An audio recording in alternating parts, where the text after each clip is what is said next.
Hospital Porter's Pride and Dignity. Stop the New World Order. Welcome to Hapanwo TV and welcome to this. We're going back into a bit of ancient Hapanwo TV history today, guys, I'll tell you, because we're dealing with the Hollinwell Incident, except we're going back to it. Now, if you haven't seen it, please do go to the link in the description box, because there is a link to my 2014 video on the Hollinwell Incident, also known as All Fall Down. You'll understand why soon. But it was 9 years ago, can you believe that? I actually went to the location where it happened near Kirky-in-ashfield, Nottinghamshire. I remember that very, very well. I went there with Daniel Bostock. And as you'll see if you watch the video, and we basically talked about the actual thing. It's just a normal farmer's field, but in those days it was used for Jazzy Bands. And I found out what those were. Actually, I'd heard that term before, and I wasn't exactly sure. But it was a lazy Sunday afternoon or Sunday morning and afternoon in July. It's July 13th, actually, 1980, a long time ago. When the marching band, there was a marching band competition where basically lots of marching bands and musicians held parades. And there was a competition for the best ones, best costumes, best choreography, best music, that kind of thing. And this is junior marching bands, so this is a lot of little kids. And as my guest is going to explain, this is a tradition in that part of the world, the sort of East Midlands mining belt, yeah, or it used to be anyway. And when mid-morning came along, I mean, the official story is, and I have changed my mind on this particular issue. People just started collapsing, mostly children, and almost immediately, within a very, very short time, about 300 people had collapsed. Many needed hospital treatments. Luckily, there were no serious injuries or fatalities. And it's a mystery. And still, there's no definitive answer on what caused it. People said it was possibly contaminated water, food, ice creams, radio waves, chemicals and pesticides, or a fire at a plastics factory, things like that. Mass hysteria, UFOs, aliens, the usual suspects all get named. And sometimes they all, for some reason, I don't know, aliens always get blamed for everything. I mean, I've been watching, of course, as I'm recording this, there's a race against time to save the passengers and crew of a submarine that has gone down to the Titanic, and I've already seen someone post, one of my subs actually posting a video saying, have aliens kidnapped the crew of that submarine? Have they been abducted by aliens? Which of course there's no reason for thinking that, as far as I know. But the aliens tend to get blamed for everything, don't they? So, when you start Googling the Hollinwell Incident, sooner or later, in fact very quickly, you'll come across a particular name, and his name, a gentleman whose name keeps coming up again and again and again. And that name is Christian Lander, and he appears he is the principal researcher when it comes to this particular subject. And you may know Christian Lander if you've got a good memory, because I had a brief word with him, and he appears in the ASAP Seriously Strange conference from last year. I'm not going to put a link in the description box, you can find that, but it's the one that was in Bath, if you remember, I went to.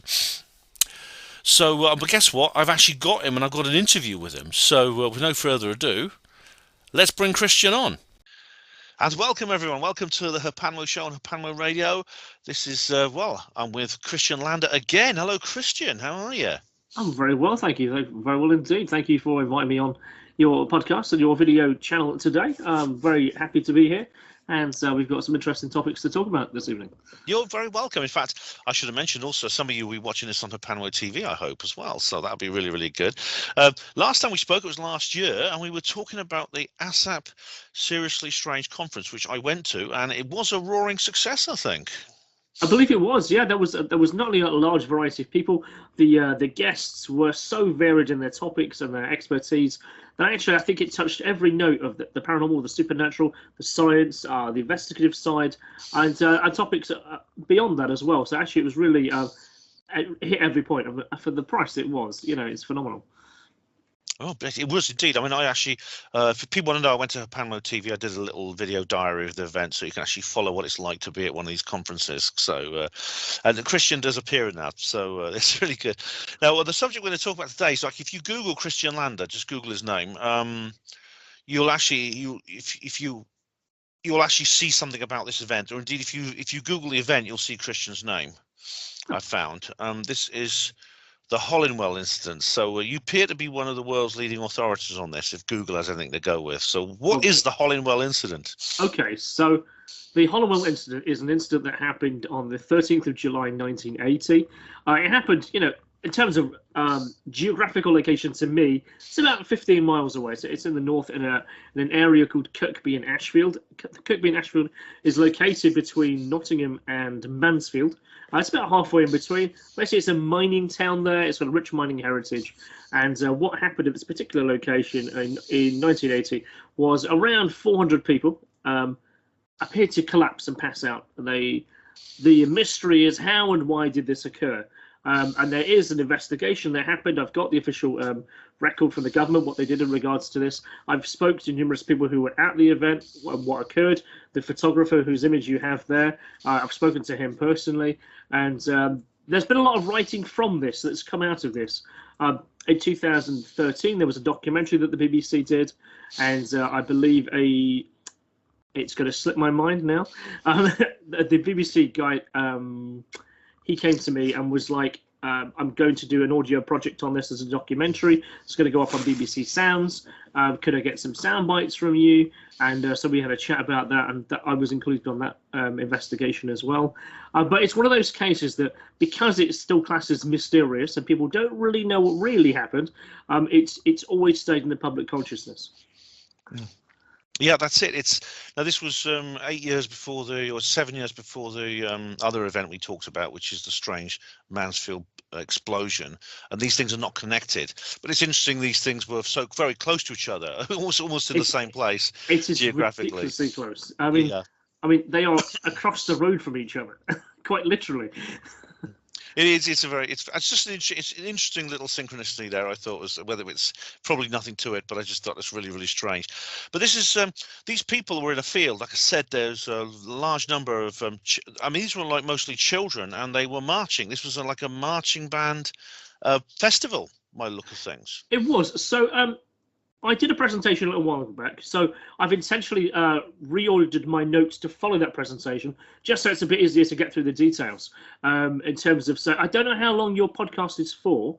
I could skip out some sections. So how about an hour is good. About an hour. It could be a bit more, a bit less. It's not. Okay. It's flexible. Okay, I could definitely hit that perfectly. Okay, so as I said, so what we have here is. It's a mining town. For those who don't know, there's a rather kind of odd synchronicity with this. That is, are you aware of something called Jazzy Bands, or are you aware of them? Only I've looked a little bit up at them because I just looked up this event beforehand on Wikipedia, and I made my own video about this, but this is like it's connected to what happened here with the children, isn't it? It is. So for in the mining towns of the country of England, so what happened is although the men were downstairs, they were underground mining and chipping away at the coal. The mining companies actually took care of the families in terms of events and things they could do socially. And one of those things, what grew out of that, was jazzy bands. They're kind of a bit like they're marching bands. They have they do tours. They do a little bit of acrobatics, but generally it's more about musical instruments, marching, and being very militaristic in a kind of way.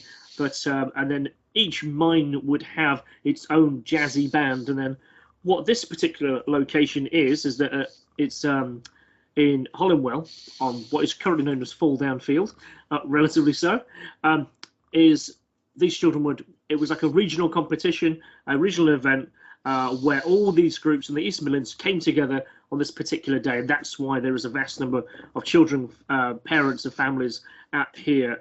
Coaches obviously bus people in, so it's a really big deal. It was kind of the key focus event of this particular passion and interest that these people had.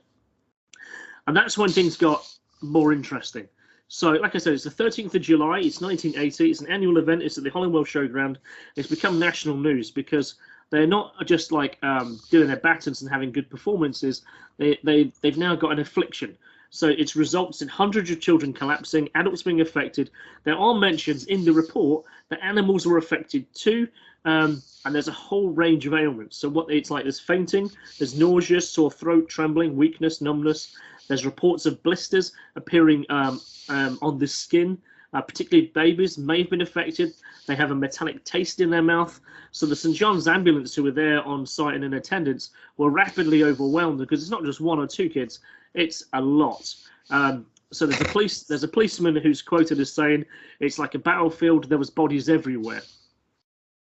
So in my report, what I put together as a presentation, you can find it on YouTube, and when I spoke to the BBC, Bob Rickard, of course, of the 14 Times, he is a really key part of the story that's allowed to come from this location, because what he did at the time, he made a detailed account of all the clippings and all the news that was coming out in the media at the time, and that's formed a chapter that entered a book.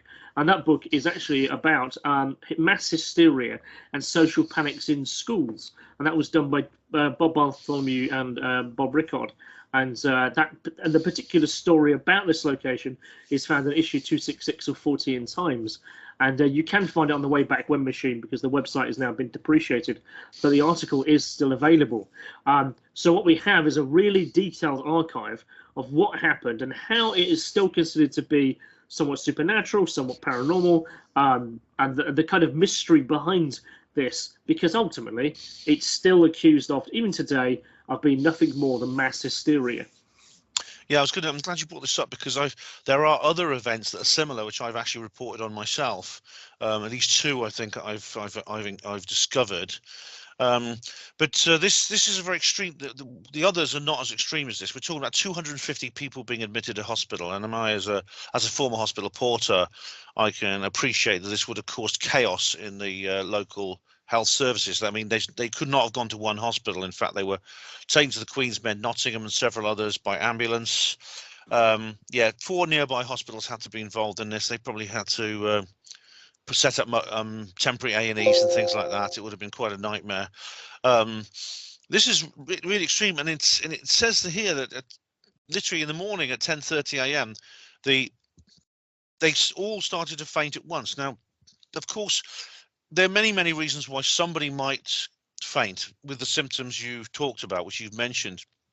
But we have here, as you said, over 300 children.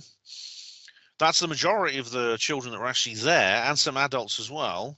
So this is more people were affected by this than weren't simultaneously. This is very strange. So that is the misconception. All right. That's Wikipedia for you. It is. This is very much the odds with this. So again, I spoke to a regional photographer. His name's Neil Lancashire, and his picture is what is behind you presently. So he took a number of those photographs, and I have those photographs, and you can have a look at them if the ones you haven't seen, about who captured the chaos on the day. So there's a lot of confusion, and because he was there on the day, so what he told me is that he was there as a local photographer. He was starting his business, and he basically was looking to take pictures of the event and obviously like framing them and so on. And he was looking to drive up business. So he kind of went along as a photographer and was also there as a bit of a trader. But of course, what's happened from that is because he was the only reporter on site at the time, all his images of the event, all the kids fainting, and they have become so interconnected with the story of this event. And they are his most spread images, as he told me. So what he said is very different to what is reported in terms of the internet. The internet still, I use that broad termly, the accounts are incorrect because no one's looked at the report. No one has seen how many people passed out for real. No one's seen how many animals went down for real. No one has seen how many children really did. And unless they look at this report, they all take it with a sweeping brush, and they use all these kind of terms and hyperbolic. But so Neil Lancashire's report is not that. His report is that he says to me that the kids have been turning up from about 6 in the morning on coaches. They're hot, they're in tight clothing, and they're being marched around by military directorship, and they've got these heavy hats on. And I've seen some of these hats because I went and spoke to some people who also did Jazzy Bands, and they're kind of like thick fur things. They're strapped around their neck. They're extremely hot. They're extremely tight. They're wearing tight clothing, and there's very little access to water. And these kids have been bussed in from all over the East Midlands to come to this event. There's not much in terms of refreshments there, unless they brought them with them or packed lunches. And there's definitely a fatigue element going on here. So they're actually getting drilled by an army personnel, so a kind of military character, and he's the one who's drilling these particular people. And all these people are being forced to stand still, stand rigid for like an hour at a time. Doing these quite regimented movements, as well as playing their instruments and their drums and stuff. And he says, so what happened is that these kids started getting tired, they're getting exhausted, but about 10:30, there's a few that are just laying on the grass and they've collapsed, they're kind of passed out a bit, they're fatigued, they're a bit nauseous.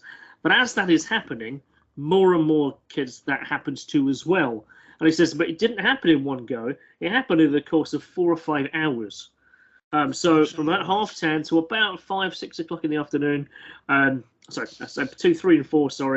There's still the event's still going on. There's also another event at the same location on the opposite end of the field, and they're doing kind of horse pageantry. So this really is a kind of a proper like fete. The events are separate, but they just happen to be on the same field on the same day, and it is said by some people that the horses collapsed as well. 5 horses were alleged to have collapsed too.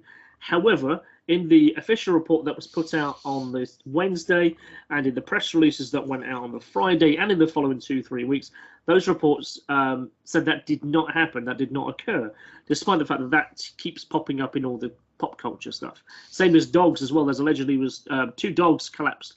That also didn't happen. There's no report of that on the day or in any of the actual reports of anyone on the officially that's been circulated, as it were.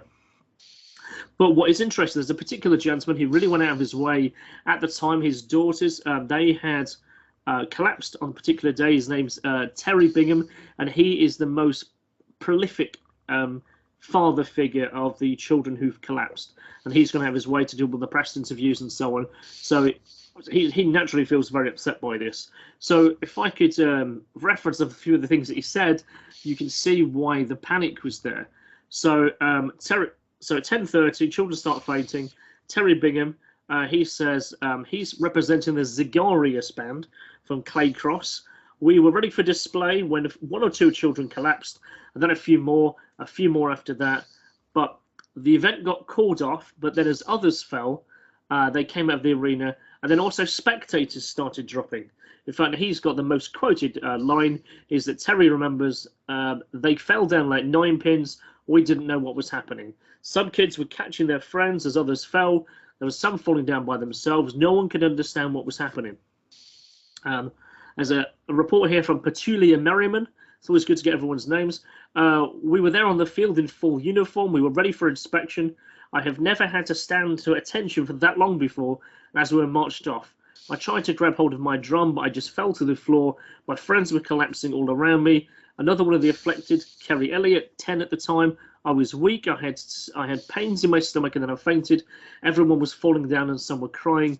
My stomach was tight. It was aching, but I felt better when I came down to hospital. Kerry's 7-year-old brother, Stephen, was similarly afflicted.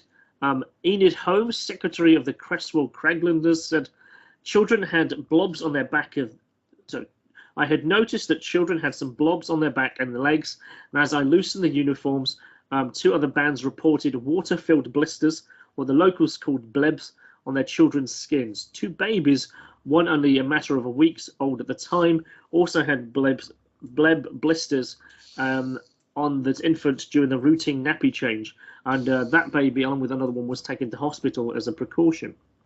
There is Margaret Palethorpe, a 37-year-old mother of 5, 3 of whom collapsed. And their statements are really interesting. I collapsed. I lost the use of one arm. Lindsay Elliott, the mother of Kerry and Stephen, I felt strange. She was comforting children on their way to hospital, where she too also collapsed. My arms and legs felt like there were sponges. There was a cramp in my stomach. That's all I remember until I came round. There's a report from Enid Wells, Ashfield Imperials. I was trying to help the children. I was trying to help them, but I was taken ill too. Now, Neil confirmed to me, again, Neil the photographer, he says there was a call out over the tannoy not to drink the tap water because it's poisoned. So you can only imagine the matter that must have caused, because at that point, there's children. There's not much access to water unless you took drinks and refreshments yourself. And now the tap there's only one tap that's on site. It's one of those pipes that's kind of plugged in the ground, and then you had just turn it over and got a glass of water, or whatever. Now you've got a call, goes out of the tunnel that it's poisoned. So right now, all the parents, all the kids are just in a chaos situation. Oh dear. Yeah. So there's also 2 more calls go out over the tunnel over the course of the next few hours. One is a panic that the ice cream is poisoned. I heard about that. Yeah. Yes. So there's a lead drummer here from Crabtree Farm, which is not too far from me. My legs and arms felt as if they had no bones in them, and I had a really bad headache. Now, 255 children were examined, and 9 were detained overnight. Although the reports online you'll happily find, and go searching for this, all say 400. It's 255, and is the true number. The children were. So that was the number that was examined. Although they did deal with more on the official report, it does say that they got overwhelmed at the hospital, just as you made the observation of. But 255 had their details taken down and so on. Yeah. It says there was. So all these ambulances came. If there was there's no public phones in this area at all. It's a field at the end of a road. That's a farmer's field at the time. There's not much in terms of public access. It's not the easiest places to get to. I was surprised when I got there, actually. I was surprised because it is literally like a farmer's field. There's a farmhouse, but that's it. Nowhere else, yeah. And it's quite a remote area. What you just said is obviously this changes the matter. Because if they were collapsing over a longer period of time, there's probably it sounds like a more conventional situation that maybe simply because they were been on the coach. I know it was the early morning, it wouldn't have been quite so hot there, but they were in their uniforms. They'd been up since early in the morning. No water. I mean, you even see this like on military parades, like at the Queen's funeral. I think one of the soldiers collapsed, because they're in their heavy red uniforms with the big furry hats. And sure, yes. They collapse, and these are like grown men who are very fit. Yeah, actually, so on the back of this, actually, health and safety is the one who advised them to change these hat designs because of this event. So as well, there was a kind of big heavy set. They had no ventilation within them. That's actually part of the report, and that was the report then gave guidance to the council to actually bring in laws and legislation for that not to be the case at these events anymore. Oh right, yeah. I mean, it could have been. This is something that could have been avoided with better management, I suppose, with having water there, not making them stand to attention for quite so long. So restructuring the bands and things, restructuring the format of the parade and things like that. Yeah, absolutely. Yeah, I mean, has this sort of thing happened before? I mean, because it seems to be very obvious that that's the case. It's just a very obvious step you should make. Actually, so bear in mind, so at the time, and if I could read this section for you here, and sure. I might be able to answer you this question, because it's just that it links and flows nicely this way. So what we have is that the children who collapsed on the day, so it's 259 children were admitted to hospital, 9 were held overnight, 15 adults, 2 babies, potentially some horses, and allegedly a dog put down. There's a call out for the ice cream could be poisoned, the water could be poisoned. Neil also says there's a call that also goes out not to touch the field because it's been sprayed, and then they all fell down. And again, I was going to come back to Neil's comments later. But so the matter that is still the reason why we talk about it is because the debate is still up as why these people collapsed. So 40 years later, we're talking about it. So what were the results from the findings? Was the water contaminated? Was it food poisoning? Was it high-frequency communication towers, government covert testing, UFOs and gas leaks? And these are important because these are all things that were pitched to them as a reason why this happened. Underground mines are also came up as a theory. So in terms of the press that happened the next day, they didn't help much. The press did not help the situation because they were shooting clearly for exacerbated headlines as they do today. And then because of that, there's then a cover-up, which is what confuses matters even more. Oh, right, yeah. Okay. So there was right. It's to get the whole picture. It's really useful to go through it like this. So the gentleman I spoke to earlier, Terry Bingham, right? So he reports to the Western Mail that he claims that on his medical release, he was given a letter by the hospital, and when he opened the letter, he was supposed to give it to his GP, but what he did, he opened it, and on his report, it says that he was taken to hospital because of an inhalation of organic poison. So there's a line of inquiry that there may have been the pesticide issue, and that theory is buckled at the time because the farmers of all the adjacent fields nearby were all tested by the government, by the emergency services, and so on. And they had questions with the surrounding locations. There's the Forestry Commission. There's the Nottingham Golf Club. They all put documents in to show that none of these fields were covered in chemicals at all. What there is, though, around the same time, just around the corner from me, there's a plastics factory that caught fire. The plastic factory is in Ball. It's 10 miles away, quite literally just around the road from me here. So again, this is from the report, the incident report here. So a serious fire occurred at a plastics factory at Ball, Nottingham, on Saturday, the 12th of July. It's suggested that fumes from the fire could have affected the site of the carnival. However, there is no evidence to support this theory because the wind was blowing in the wrong direction to carry the fumes. Yeah, that was my question. That was my question. To the carnival site, and the firemen, the police, and other personnel who were local to the fire were not affected on the Saturday when the smoke and the fumes were quite serious, and which certainly were visible. Also, I imagine if the fumes are of such a high concentration and are that noxious to affect people 10 miles away, you'd have other incidents in the same area, downwind of this factory, because we've seen that with certain chemical spills, as we've seen recently with a horrible train crash in the United States. That's crazy, isn't it, up there? Yeah, so you would see something more like that. And of course, it wasn't that case. Fumes wouldn't be that precise in targeting a certain field. As far as the pesticides goes, apparently, now it turns out that according to, well, I'm going back to the Wikipedia article, which may not be as accurate as we've said.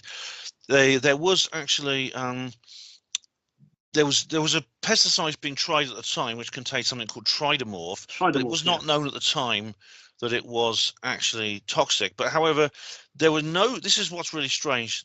It appears that the study was done several years after the event. 2000, yeah. Yeah, it was done in 2000. Yes. Well, that's 20. That's 20.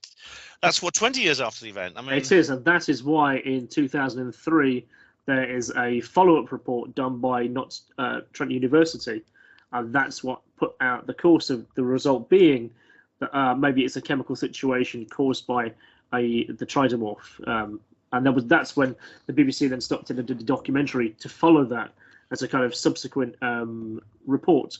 Because so we have to bear in mind, so at 2000, this is still, what happened to these kids? These kids collapsed, etc. So this is why there is confusion about there is a cover-up. And the cover-up actually comes from a piece of confusion. And thankfully, I know the answer to that conclusion, and I'll take your audience through this. So again, this is led by the press, who don't help much. So the Daily Mirror, 16th of July, Carnival Cover-Up Fury is their headline. The Guardian runs with a headline that says, Children Collapse Cover-Up Claim. The Daily Star ran with a headline, Cover-Up Chaos. Chaos over... Can't even read what I've got here. It's row over carnival chaos cover-up. I love these headlines, incredible. Yeah, so they go for the full panic. But on the Monday, so the Monday following the event, the details of all the patients recorded at the hospital are released. The EHO get involved, and they record 255 patients, as I said, who reported went to 4 hospitals. Although the estimate is there's more than 400 people have been seen. So from here, the Environmental Health Agency visits 224 of the people who were affected. So 193 are children, 37 male, 187 female. The females are 11 to 15. So quoting from the page 7 of the report, which I've got in front of me here. So various people have maintained that police and firemen were admitted to hospital of also complaints.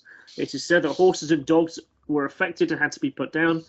And we need to clarify that one policeman did go to hospital, but it was nowhere associated 2 babies did go to hospital, but they were admitted because they were both premature, and it was taken in as a precaution. No horses and no dogs were affected. Nice. So again, but the press put this out. That story was run in the press, although it didn't have any basis in truth. The press statements are also occurring at this time. So again, the 20th of July, the Sunday Times puts out 5 horses got ill, 1 had to be destroyed. There's a statement by C.I. Ogden, again, the chief inspector, that did not occur, and the story of horses and dogs is not a proven fact. So there's a weave of a conspiracy in here that's not true, which didn't help matters, again, by the press. On the Friday, fire services no support of the wind from the fire in the plastics factory. Pesticide sprays is the one that is crucial. So there's police, they go to the HSC. Agriculture Inspectorate found no evidence of spraying in the immediate area, no contamination by any chemical additives, no herbicides, fungicides. They sampled the soil, the vegetation. Chemical tests, blood and urine were taken from 193 of the children. So we're talking, this is a detailed breakdown. The clinicians said that a large portion of the children did appear to have evidence of toxic inhalation from digestion.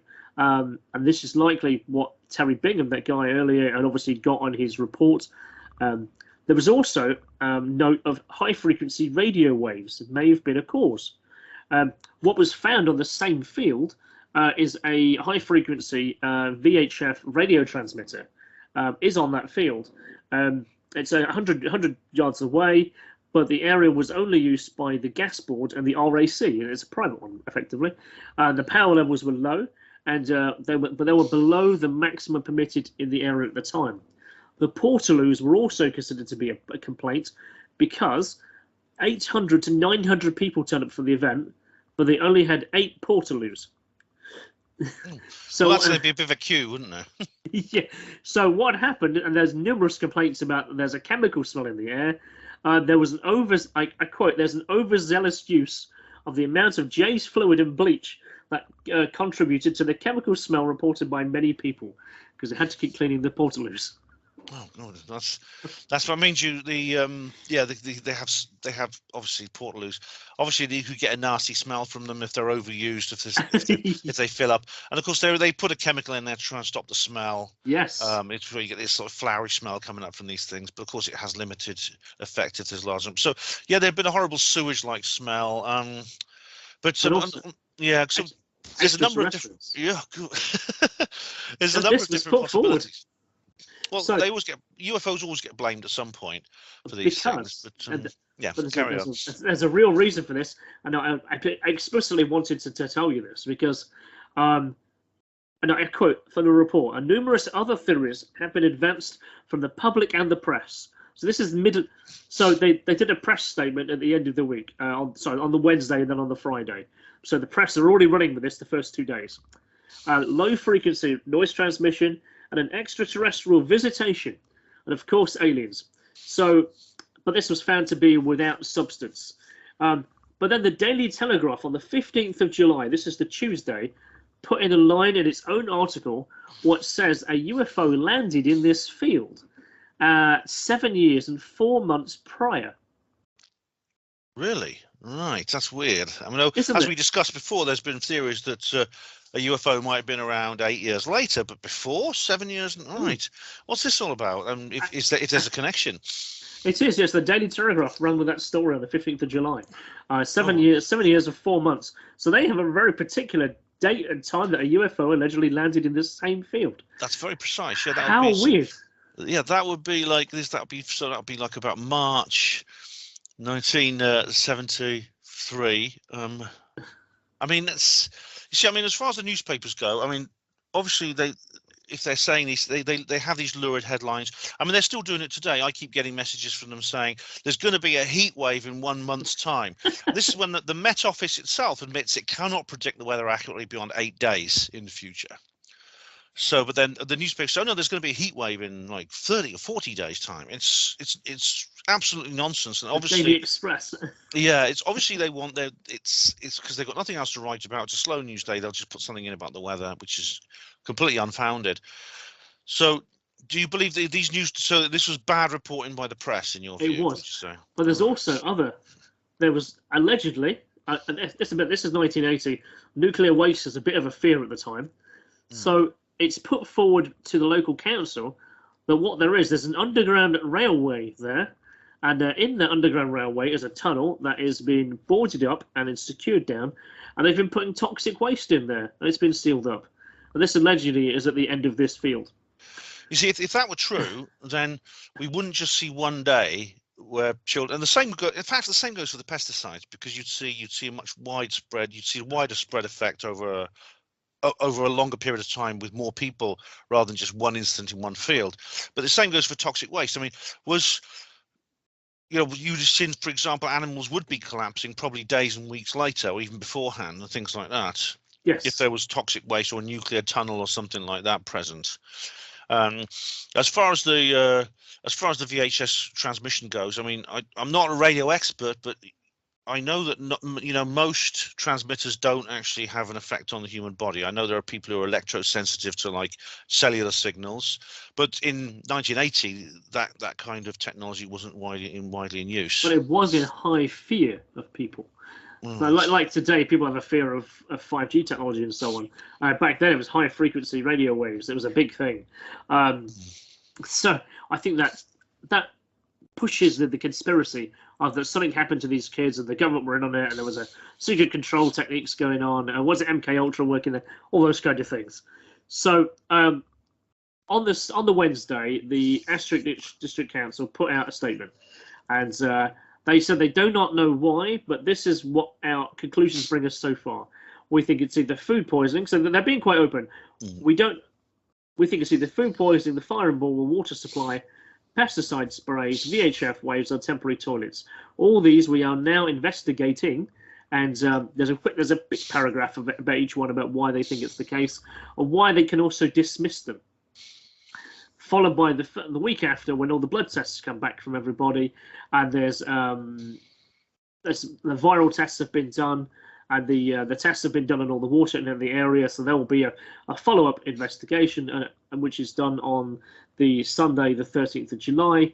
The incident's 13th of July. Sorry, this report was from a bit later in the week from the council, and they identify basically 15 points of a conclusion and what they think they can rule out. So they can rule out exhaust fumes from vehicles. They can rule out the underground railway tunnel of distant radio poisonous chemicals is without merit or substance. The radio wave transmitters 100 yards away. We investigated this and so on. So they tick off all the things that it should be.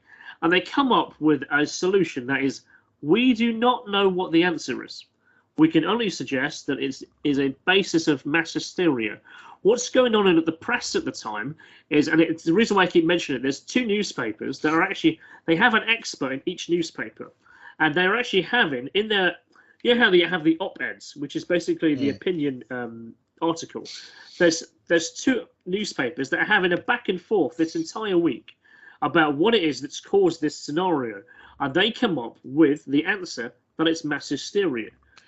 So the experts do not know the answer. The conclusion about mass hysteria is driven by the fact that so the two people, just for the sake of your audience, it's the British Psychological Society, Dr. John Wilson and Dr. John Williams. They're applying in two different newspapers to each other. And then also Chief Inspector Ogden from the Ashfield District Council and Nottinghamshire Police, they put their reports out. So they conclude that what happened in previous times, this is actually to conclude your question. You asked me, has there been a precedent? Had this happened before? The answer is yes. And those answers are put forward in this document as well.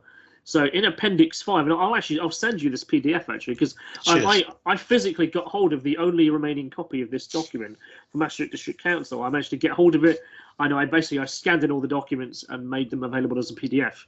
I put them on the ASAP website, and I've also made them available here so you can view this, because the library said this is the only copy that exists. So I was making sure for all prosperity's purposes, everyone should have this. So this kind of conversation can be had with details and facts. So Appendix 5 in it is a document that says that the investigative team receive information from a Dr. John Slay, and in it he accounts a number of other mass hysteria cases of very similar circumstances. So there is a precedent that precedes this, where sick children start feeling sick and faint. They're assisted by their friends, and then by proxy, the same thing happens to them. They're gathered with others in the assembly. Another one faints later in the day. The head of year then faints after they went to check on the respective girls. And basically, over the course of a day, 30 children in one school start collapsing one after another. There's also a case in Newcastle, exactly the same scenario here, where 172 people are taken to hospital with nausea, stomach cramps, dizziness, headaches. 82% of them are aged 8 to 14. Regional investigations, food poisoning, chemical, temperature, environmental. Again, nothing was found to be the case other than mass hysteria. So the Daily Telegraph confirms on the 16th of July, in this first particular week of investigation, that they believe is the cause of the Hollinwell incident. There's a regional MP, however, Dennis Skinner. There's 3 MPs who basically do not. He's agree. very famous. He is. Yeah, he's very famous. Yeah, he disagrees with that, and he believes that there is a cover-up. And because he made a statement, and again, the statement is he says that the mass hysteria verdict is an insult to the intelligence, and it's just another cover-up by the establishment. And then that's why the press started running with there's a cover-up, there's a cover-up, there's a cover-up, because of this particular guy's statement. So he's from the Arthur Peacock of the Mansfield Ecology Party uncovered a public scandal, and everyone at the National Council can see this is ludicrous to blame it on mass hysteria. And then, of course, the press went crazy with there's a cover-up going on.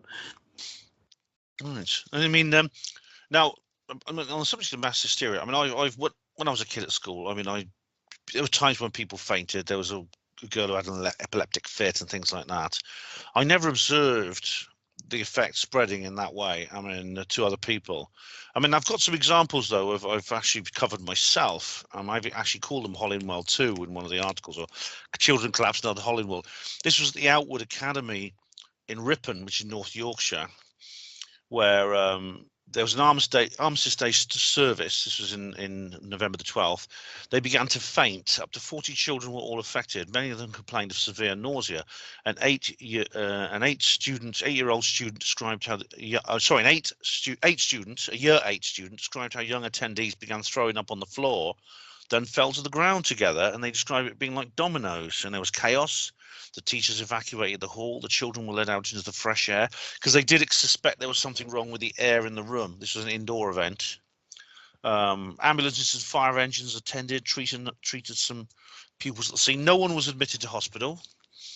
And the day that the school day went ahead as normal. But that's a very interesting thing because there was also a mass hiccups outbreak in Massachusetts. This is the North Shore Technical School and Essex Aggie School in Massachusetts, USA. This is a girls' school where they all started to experience hiccups all at once. It's a strange thing. There's also an event in Japan in 2014 where, very similar to the event in Ripon, it was again a girls' school at a place called Yanagawa, where the children just started collapsing, and there's some photographs of them collapsing. It's all very similar, and again, there was no obvious cause. There's actually been one this year, hasn't there? Wasn't Not that I heard of. No. I'm sure it was only a couple of months ago. Right. I want to say it's in Africa, but I could be mistaken. I'm sure. I can remember it came across the newsfeed that a number of children had basically collapsed, and there was no identifiable reason as to what had caused it. And I was just browsing Google trying to find that particular case, but typing in, children collapsing only ever brings up the Hollinwell incident. So you see, if you listen to the witnesses, what they say, they don't sort of say, well, I saw another child going down and I thought, oh my God, that's horrible. And I was terrified and then I started feeling ill. They don't say that. The first time they start to feel alarm seems to be when they're experiencing symptoms themselves. Yeah. Rather than it being some kind of massive psychological trauma which causes the symptoms. And that's the interesting thing. It's these blebs, these blisters that appear on a number of the children's arms and their legs and so on, and the 2 babies as well, or one of them at least, definitely has a report of the blebs being on them. which says that there's something potentially in the air, in the grass being kicked up. So, and I spoke to, again, Neil Lancashire about that. He says, I don't think so. But some of the people who were there, there's a lady I know called Hazel T. The same weekend as the Hollinwell incident, she collapsed in her uncle's garden, and that particular housing line is not far from there. And she said that she couldn't breathe, and they had to get an emergency doctor out. And whatever that is that affected me from that point has left me asthmatic the rest of my life. For a few years. Yeah, so for a permanent effect on her. Apparently so. That's interesting. I mean, what fascinates me is the temporary, localized effect here, and the fact that if there was something to do with a large number of people in the field or something like that. But again, if it was pesticides, there'd be other cases over a wider area and greater period of time. Same with the VHF transmitters, which are not uncommon. Yeah. As for the UFO event, I mean, even if a UFO, I'm open-minded about UFOs, as you know. Even if one did land there 7 years ago, I mean, was there any UFO event reported on the day in that area? No, do you know? Of course not. Right. So it's probably, even if it did happen, it's probably not a connection. What happens from here is, so there's a report of the tridymorph, right? The tridymorph is not the actual thing that people talk about. It's actually a chemical called calaxin. So calaxin, an investigation in 1980 revealed that calaxin, which contains tridymorph, was sprayed on the fields and area 1 week before the event, but it was not considered to be harmful at the time. And that was by a gentleman called Professor David Ray. He was at the biomedical school at Nottingham University, and so again, separate to the mass hysteria hypothesis, is that he believes that tridymorph was triggered due to the fact that all these kids are marching over the grass and they're kicking it up into the air, and that's what they're breathing in. So he believes that it's a chemical matter, and that was what triggered the BBC documentary in 2003 called Inside Out. So their conclusion is, based on Professor David Ray's accounts here, that calaxin that contained tridymorph was used on those particular fields. And that was not known at the time. And that's actually where the cover-up comes in, because what had happened is that they clearly took professional notice of what fields in and around the area had pesticides and chemicals put upon them, and they concluded that nothing had had anything put on it. In fact, 2 of the fields nearby hadn't had no chemical treatment for more than a decade. But 1 month later, a father and son farmer of the nearby farmer did say that he had indeed treated his farm with a number of chemicals that included calaxin. So that popped up a month later. But of course, at that time, the experts who produced this report and the subsequent press releases, to their knowledge at that time, they were told there was no chemicals being used. But that then came out a month later. That again kicked up another, they covered it up. They found out information afterwards. And obviously, Professor David Ray's investigation himself lends credence to that by saying, yes, tridymorph was in use at that time. And the marching children, there was a noxious smell, which triggered a general attack. When I spoke to a lady called, I don't have her name here actually, she said that there was a bleachy smell in the air, and again that could have been from the toilets. Well, you see, it's unlikely that something you just kick up from the ground. If they smell something, it's obviously very high concentration. Yeah. If you can smell something, it's probably more like something to do with the toilet. Yeah. So the BBC Inside Out website that did exist back then, there was 3 reports in that I thought were really interesting, and your listeners are also going to find the same, because you won't find this unless you use the Wayback When machine. It says, I attended the Hollinwell Gala. It's by a person called Kerry Randall. I was a member of a band. If they said this was mass hysteria, then why did it affect adults and children? Surely they would not have been susceptible, as the babies were kept separately. It would be interesting to find out if any people had suffered any long-term health problems continuously. So then I started to speak to a number of the other Jazzy Bands. Basically, I put out a request to who was in a Jazzy band in the 1980s on Facebook, and a large number of people got in contact with me, and they told me something very different that I have not heard anywhere. They said that they attended because the Jazzy Band competitions were every Sunday, they also continue to have events around the local area, and children still were collapsing at those events weeks after. So they didn't just collapse at Hollinwell. There was a meeting afterwards, a week later, and a week after that, and a month later, where the same thing was happening with multiple children collapsing in those fields. But it's not well known. Yeah, 'cause, I mean, if this was some kind of illness, which would be my first question, a virus or bacteria, then if it's so infectious that this essentially would be a super spreader event, to use modern terminology, and it would have spread beyond simply the bands. I mean, you'd get like an outbreak within the entire community. Probably the county, places like nearby cities like Nottingham and Leicester would have cases. So that doesn't make sense either. I mean, what you said at the beginning is where you said that it wasn't just it didn't all happen at once. It happened over the period of a few hours.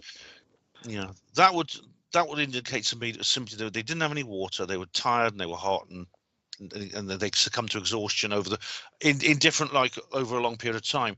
But then of course that would lead to the question, well, these events, the event that was in the field was not a one-off.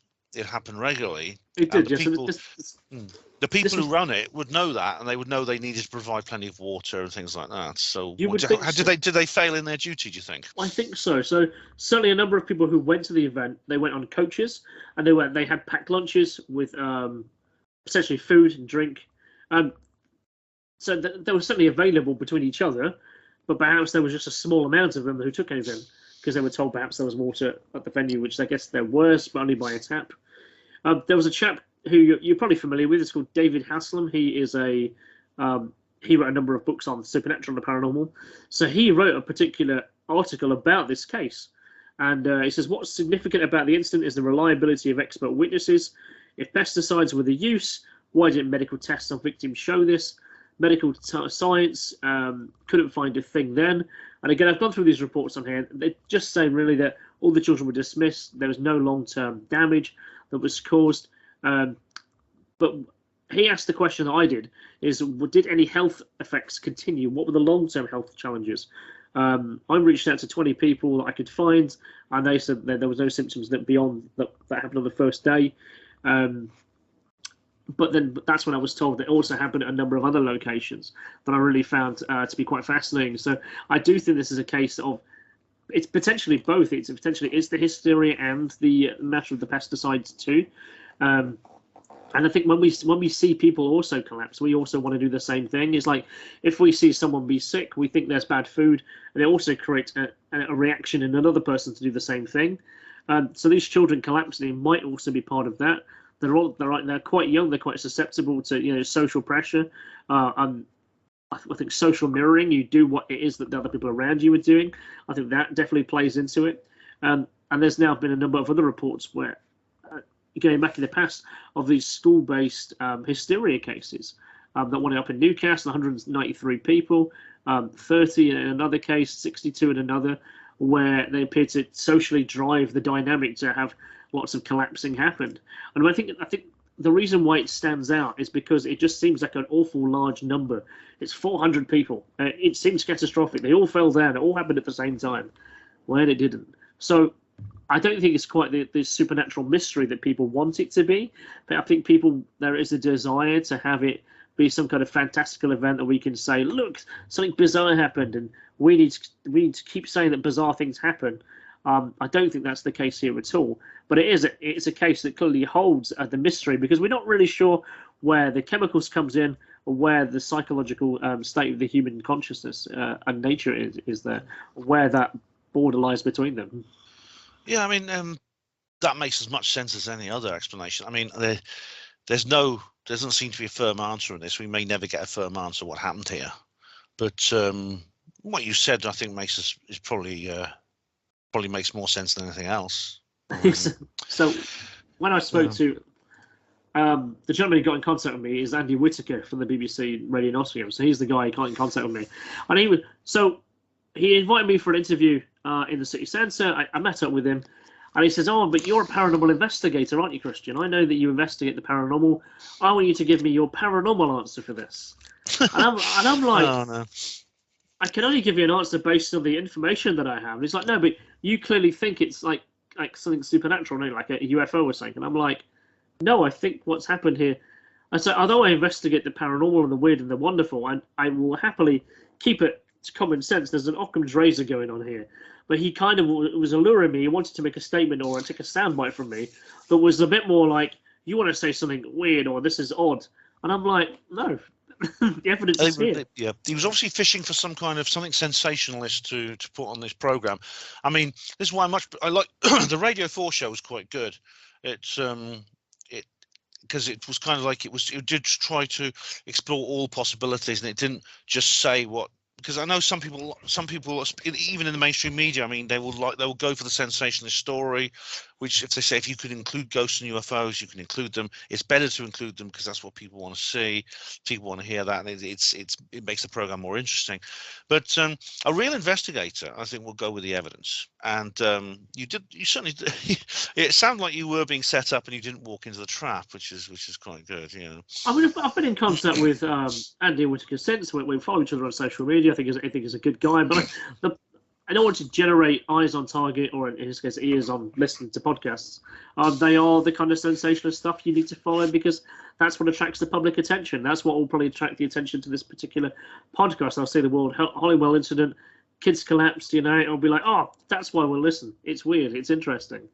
But I do think that is where the science lies. You can go with the evidence, and that is perhaps where we should all look at it. It's a mystery, but potentially we've already solved it. Maybe that's true. I mean, it's like I said, it makes more sense than anything else. So could be that's it. But either way, maybe more information will come to pass, and we'll be able to know more for certain. But it just also shows, like I learned a lot talking to you. I didn't know it was like over a period of a few hours. I thought it was all instant. It was all in the same moment. It is kind of ensued that way. That's what happened. These kids all collapsed, and it was all some kind of mysterious case. I think it's even quoted in the X-Files as happening in that way too. So it's that is the myth. That is the myth that goes around that 400 kids collapsed in one go, and it's like no. Yeah, but I think it's fascinating, especially considering the other similar events as well. I mean, like I said, since I heard about this, I've been looking for other similar events, and there are some similar events. I say if you have ever experienced this sort of thing, or if you were a child, even when you were a child, because it does seem to be mostly children who are affected by this. If you remember that, especially if you're a young adult and it wasn't that long ago, then contact me or Christian and let us know exactly what did happen, because the witness testimony I think is the most interesting of all. That's where you get the most details, and it's all fascinating stuff. But I'm just glad, I suppose, that no one was seriously hurt. No, everyone survived. There were no deaths. People, absolutely. People, like most people, were only a handful of people even kept in overnight at hospitals. So it's slightly less grim than a lot of the subjects I cover here. So that's good to know. Like I say, so whether the animals died or not, different matter. Well, again, it's even Wikipedia says that turned out to, they reckon that was not true, and it was another conflicting story. It was sort of apocryphal that kind of grew legs. Yes. I hope that's not true. I wouldn't want to see horses or dogs dying either. But this is interesting stuff, Christian. I appreciate you coming on the show and talking about this. This is similar to the other mysteries we talked about. It's a long time ago, but people remember it, and it keeps coming up, so we need to address it. But what's your next project? How's your video and filmmaking going? That's a good question, actually. What is my next project? In terms of the weird and the odd stories, I'm kind of floating between doing a lot more stuff for 21st Century Wire, doing more stuff in terms of written articles, and I've covered some stuff recently. But I haven't really looked at a topic and gone, I need to find out the meat on the bones about this. But what I'm actually looking about doing is doing a history, myths, ghosts and legends tale, kind of trail through the city centre, and obviously potentially put that with, I can make that a tour, a regular thing. Because one thing Nottingham doesn't have is many tours at all. Considering you go to places like Edinburgh and York, they are replete and everywhere. Nottingham has 0. Considering That's odd. Yeah, that's odd because Oxford has loads. So I've thought about going. I potentially have to do one of those. That's something I've got kind of on the mind. Our Curious World is a project I've done for a number of years now, which basically is a one-to-one or one-to-two interview where it's very similar to the Joe Rogan Experience crossed with Coast to Coast, where I would talk to an individual and would have a prolonged, long-form conversation. I really enjoy doing that. But work has taken me away from that a bit too much. I've been doing a lot of travel blogs over the last couple of years. I've got a nice little bit of a following going on. Bamberg Castle is where I went to last week, and I went up to Newcastle Castle over the weekend. So both were really good adventures, and I've got some great vlog content out of that. So that was lovely, actually. I'd never seen that place before, and it was a lovely, amazing place. Really big, high walls and everything. It was really amazing castle. Are you still drone piloting and things like that? Yes, I've got a CIA license, so I'm a drone flying kind of guy. So I can fly a drone to a certain size, and that's good fun. Haven't done as much lately. My drone is currently grounded. It's took a bit of it. It will fly, but I'm very much aware that there's a crack in one of the legs. I've got to replace the leg, which means I've got to desolder the way that it's set up on the inside. Very silly. It's the wires are soldered on the inside, so I've got to unsolder them and put the new leg. It's just like I haven't done it yet. I haven't fixed it. Hey, well, you can one thing at a time, mate. One thing at a time. So let the listeners know what the viewers, because this might be on Panmo TV as well. What's your website? How can people get a hold of you? Okay, people can find me quite easily. My website is my own name. It's christianlander.com, where you'll find articles of the weird and the wonderful, the mysterious and the strange, and supernatural, and also more grounded work. You'll find me at 21st Century Wire as well, where I'm writing articles about artificial intelligence and viral technologies and SciTech, which is quite interesting. It's a nice sort of side project. And I'm doing some video work with ASAP, which is the Association for the Scientific Study of Anomalous Phenomena. I oversee their webinars every week, and they go out on YouTube. So they actually go out live for their members, and they go up on YouTube a little bit later, which is what I take care of. So yeah, christianlander.com. Follow me on Twitter. Just define Christian as my user handle, and you'll find me everywhere, really. I'm pretty easy to find. Excellent. Well, listeners will find and viewers, you'll find those links in the show notes, stroke description box, so you can go and check the Christian stuff out. You sent me an article on AI. It was very interesting as well. I mentioned it on the show last week from when we were recording, so I just did a brief, said a few words about it. It is a fascinating subject, a bit alarming, but yeah, because I wanted to cover that one from the kind of pop culture standpoint as well, to kind of allow people to kind of come into the topic from different directions. I think as a term, it's quite scary, and people don't want to look beyond its. Oh, it can do this, it could do this, or they've potentially only seen Ex Machina, or they've only seen it from Hell 9000. So I wanted to kind of give people a few other perspectives from from the media about what AI's potential is in regards to how it can potentially manipulate the news to give us only a certain perspective on which we are then led to believe is the case, when actually it might or not be. Oh, well, maybe we get you back on the show to talk about AI, because I'd love to do an AI program, yeah, with the way it's advancing at the moment.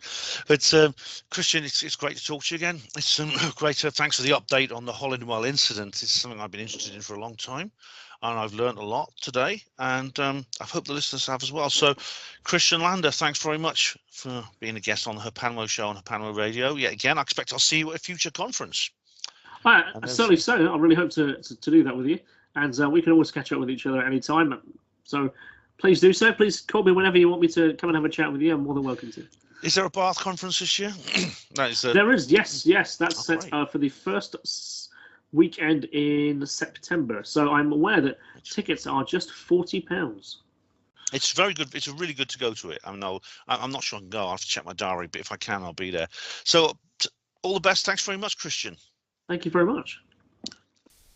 Well, there you have it, ladies and gentlemen. That was Christian Lander. So many thanks to Christian for taking the time to come onto this programme and talk to me about it. Now, some of you are going to be disappointed in me, particularly, because some of you are going to say, the way some viewers like to polarise things. They're going to say, Ben, you've gone skepper, haven't you? You've turned into a skepper.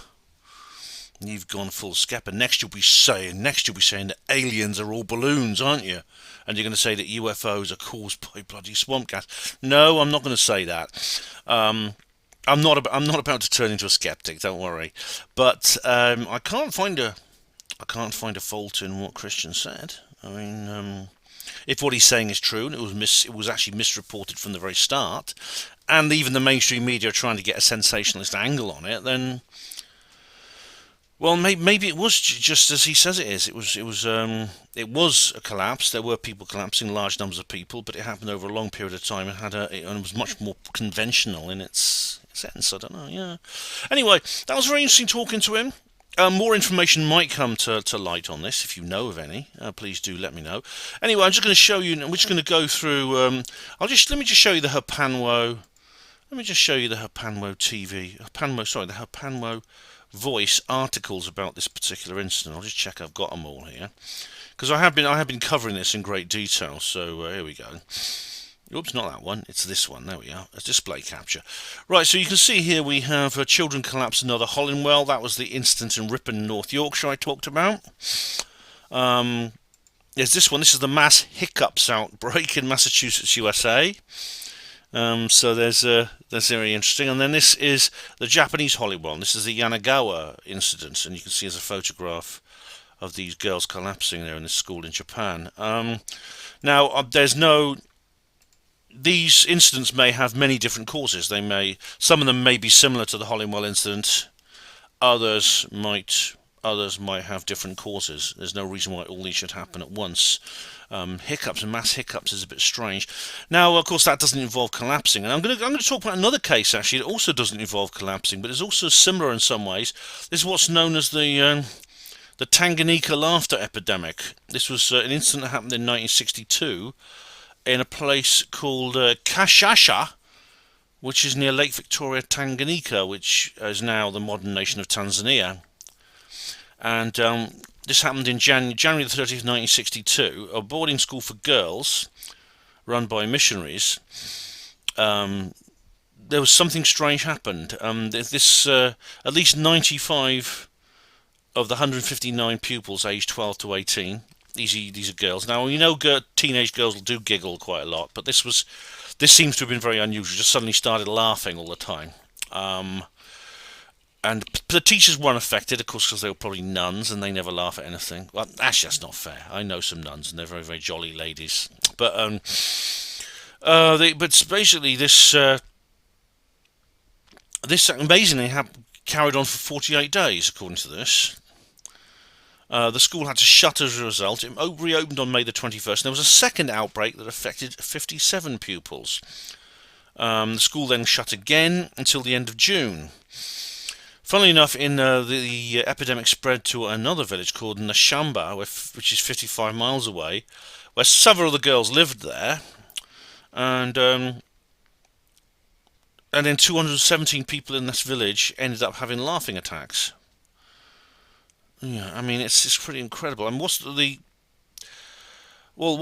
result? Well, it could be they were all on something. Let's face it. I mean these were prim and proper like missionary girls, you know, but they were, and as Africans tend to be quite traditional, especially back in those days, and you know, based on what Credo Mutwa talks about. But maybe they were smoking something, you know. It does give you the giggles, I'll tell you. I can't say what it is, but you know what I'm talking about. When you smoke it, it gives you the giggles. I actually smoked it once and I laughed non-stop for several hours, yeah. That is a possibility. It's unlikely that 95 of all these girls did this.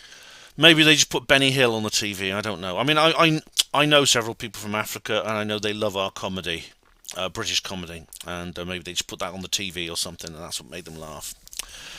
I'm joking, of course. I mean, there's no there could be many causes of this, and it could be something. It could be that mass hysteria actually is a real thing. It's accompanied by several other incidents in Uganda, which involves an obsession, a desperate desire to run and dance. There's worse things, I suppose. You could be. It's better than collapsing, I suppose, isn't it?